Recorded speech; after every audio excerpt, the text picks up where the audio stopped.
Sido de Colette. Biographie de l'auteur. Sidonie Gabrielle Colette, plus connue sous le nom de Colette, est née en 1873 à Saint-Sauveur-en-Puisaye et décédée en 1954 à Paris. Fille de Sidonie Landois et de Jules-Joseph Colette, elle a grandi dans un environnement familial où la culture et l'art de l'observation lui sont enseignés dès son plus jeune âge. Sa mère, Sido, une femme féministe et athée, joue un rôle déterminant dans son éducation. Colette commence sa carrière littéraire sous l'influence de son premier mari, Henri Gauthier-Villars, dit Willy, qui la pousse à écrire et publie ses premiers ouvrages sous son nom. Ses premiers romans, connus sous le nom de la série des Claudines, rencontrent un succès immédiat et lancent sa carrière. Après sa séparation avec Willy, Colette gagne sa vie en tant qu'actrice de music-hall et journaliste tout en continuant à écrire. Son œuvre est vaste et variée, comprenant des romans, des nouvelles, des essais et des articles de presse. Parmi ses œuvres les plus célèbres figurent Claudine à l'école, Chérie, La maison de Claudine, Le blé en herbe et Gigi.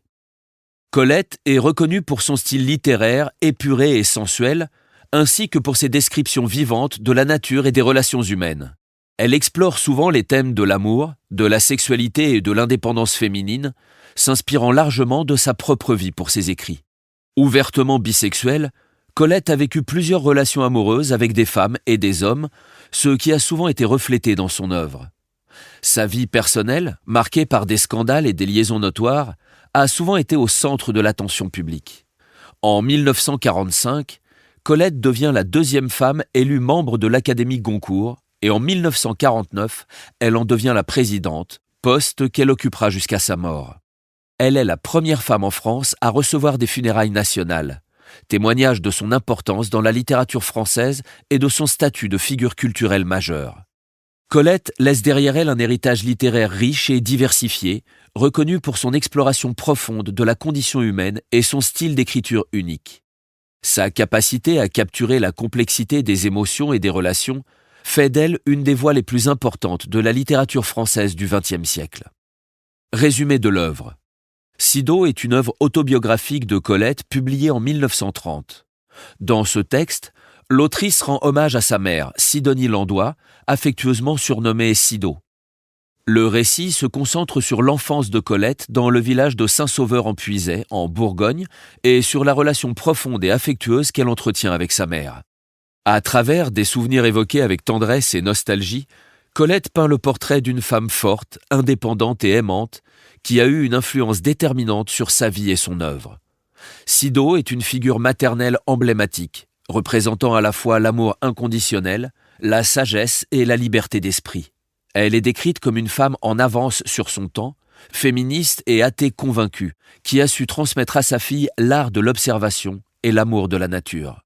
Le livre explore également la relation complexe entre Colette et son père, le capitaine Jules-Joseph Colette. C'est un homme aimant mais distant, marqué par les séquelles de la guerre. Malgré son admiration pour sa mère, Colette reconnaît les sacrifices et les difficultés rencontrées par ses parents, notamment les problèmes financiers qui ont contraint la famille à quitter leur maison natale. Sido est une œuvre intime et poétique où Colette utilise sa plume délicate pour explorer les thèmes de l'amour familial, de l'identité et de la mémoire. C'est un hommage émouvant à sa mère, mais aussi une réflexion sur la manière dont les souvenirs et les expériences de l'enfance façonnent l'adulte. Contexte historique. Le livre Sido de Colette, publié en 1930, s'inscrit dans un contexte historique particulier marqué par l'entre-deux-guerres. Cette période, qui s'étend de la fin de la Première Guerre mondiale en 1918 jusqu'au début de la Seconde Guerre mondiale en 1939, est caractérisée par une série de bouleversements politiques, économiques et sociaux en Europe et dans le monde.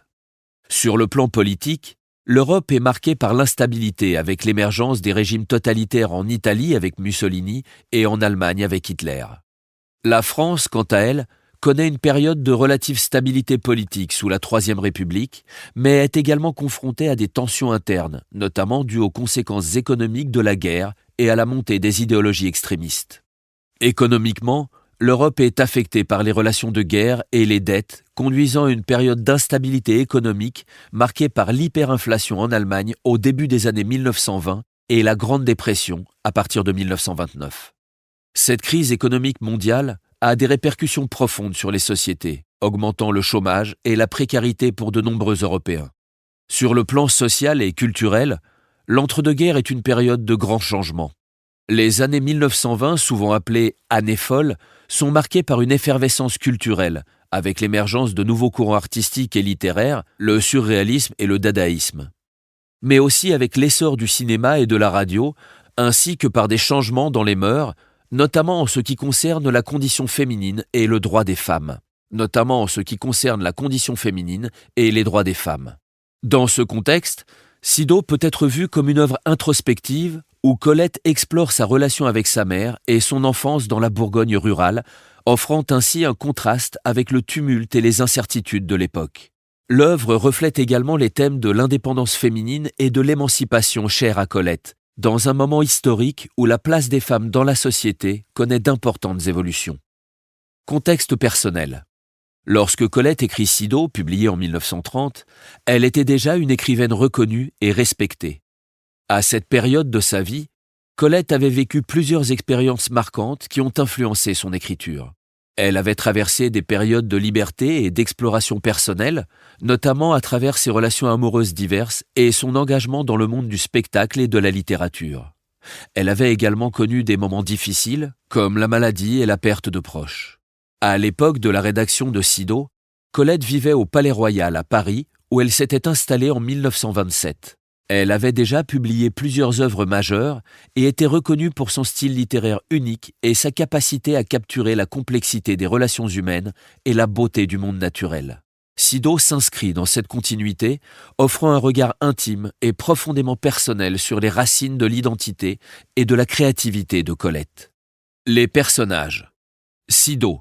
Sido est le surnom de Sidonie Landois, la mère de Colette. Elle est décrite comme la figure centrale dans la vie de Colette, une femme forte, aimante et indépendante d'esprit. Sido est présentée comme une mère dévouée, une épouse aimante et une jardinière passionnée. Elle est admirée pour sa sagesse, son amour inconditionnel pour ses enfants et sa capacité à trouver de la beauté et de la joie dans les choses simples de la vie. Sido est un pilier de force et d'inspiration pour Colette. Le capitaine. Le capitaine est Jules-Joseph Colette, le père de Colette. Ancien militaire, ayant perdu une jambe à la guerre, il est décrit comme un homme aimant et attentionné, mais quelque peu distant et mystérieux aux yeux de sa fille. Il partage une relation profonde et contemplative avec Sido, sa femme. Le capitaine est également un bricoleur habile, capable de créer des jouets et des objets pour sa fille, et il est passionné par la musique et le chant. Colette. Bien que Colette soit l'autrice et la narratrice de l'œuvre, elle se décrit elle-même en tant que personnage principal à travers ses souvenirs d'enfance. Elle explore ses propres expériences de croissance, son admiration pour sa mère, sa relation avec son père et son environnement familial. Colette est présentée comme une observatrice attentive et réfléchie, profondément influencée par ses parents et son enfance. Sido est une œuvre autobiographique qui offre un aperçu intime de la famille de Colette et de son enfance.